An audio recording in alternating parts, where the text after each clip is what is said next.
Il était une fois, dans un village lointain, vivait un homme Samba. Il vivait avec ses deux épouses, Aminata, sa première femme, et Naël, la deuxième. Aujourd'hui, je vais vous raconter une histoire ancienne, une histoire de jalousie, de magie noire, mais aussi de courage et de persévérance. Une histoire qui se murmure dans les villages, transmise de génération en génération. Aminata, la première épouse de Samba, était aimée de tous. Douce, généreuse, elle vivait paisiblement avec ses deux enfants. Un fils, Demba, intelligent et travailleur, et une fille, Fanta, gracieuse et pleine d'ambition. Mais dans l'ombre, il y avait Naël, la deuxième épouse. Naël, avec son regard perçant et ses pensées sombres. Elle avait aussi deux fils, mais ils étaient bien différents.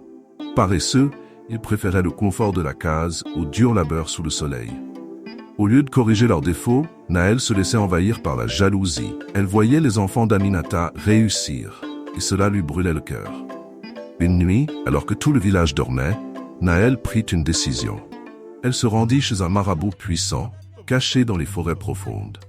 Ce vieil homme à la barbe grise était connu pour ses pouvoirs, mais son prix était élevé. Naël, cependant, était prête à tout pour voir les enfants d'Aminata échouer. Elle lui offrit une bourse remplie de bijoux en or et en perles rares. Le marabout accepta de l'aider, à une condition supplémentaire, coucher avec elle. Malgré l'ignominie, Naël accepta. Le vieux marabout murmura des incantations interdites, et dans un nuage de fumée, il scella le destin de Demba et Fanta. Le sort fut lancé. Leurs esprits seraient ralentis, leur avenir brisé, pour que les fils paresseux de Naël puissent s'élever à leur place. Les jours passèrent, et Demba, autrefois si brillant, ne comprenait plus rien, et sa richesse s'évaporait. Ses pensées semblaient comme perdues dans les nuages. Fanta, pleine de rêves, se fatiguait rapidement et fut renvoyée de son travail. Aminata voyait ses enfants sombrer sans raison. Leurs rires disparurent, remplacés par des regards vides et tristes. Le village commençait à murmurer. Certains parlaient de forces obscures à l'œuvre, mais personne ne soupçonnait Naël. Aminata, désespérée, ne pouvait laisser ses enfants se perdre. Elle se rendit chez les anciens du village. Ils lui conseillèrent « Va, Aminata, cherche la grande guérisseuse qui vit au-delà des montagnes. Elle seule peut briser ce maléfice. » Avec courage, Aminata entreprit un long et dangereux voyage, déterminée à sauver ses enfants. Arrivée au sommet des montagnes, Aminata rencontra la guérisseuse. Celle-ci écouta son histoire, puis avec ses herbes et ses chants anciens, elle commença à purifier les enfants d'Aminata.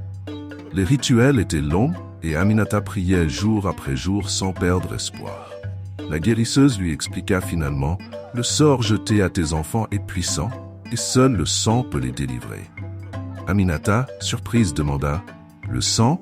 Oui, ma fille.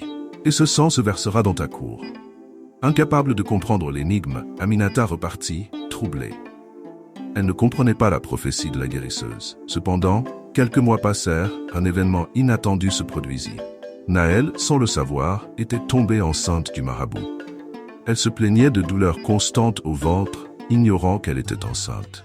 Pendant ce temps, Demba et Fanta s'enfonçaient dans le désespoir.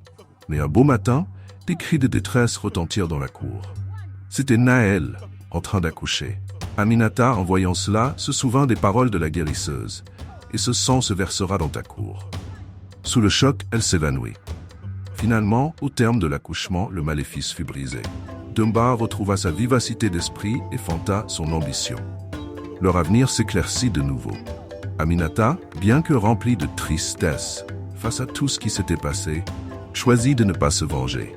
Elle savait que le mal qu'on fait finit toujours par revenir à son auteur. Quant à Naël, elle fut prise dans le piège qu'elle avait elle-même tendu. Ses fils, paresseux et sans motivation, ne purent jamais profiter du sort qu'elle avait jeté. Ils restèrent dans l'ombre, incapables de suivre les traces de Demba et Fanta. Naël perdit tout respect dans le village et, avec ses enfants, elle disparut pour ne jamais revenir. Mes enfants, la jalousie est un trou noir qui finit toujours par engloutir celui qui le creuse.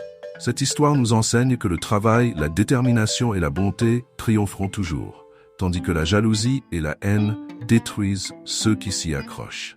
Que cette leçon vous guide et vous inspire. Car dans la vie, c'est la lumière de l'esprit et du cœur qui finit toujours par éclairer notre chemin.